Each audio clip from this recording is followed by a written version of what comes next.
Хората днес са от петата раса. Предстои да дойде шестата раса. Много се говори по темата, но как ще се случи тази еволюция?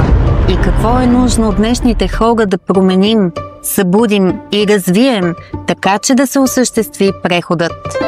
Или съдбата на петата раса е обречена с гибел от природни катаклизми и войни, след което ще има нов рестарт на планетата Земя с нова цивилизация?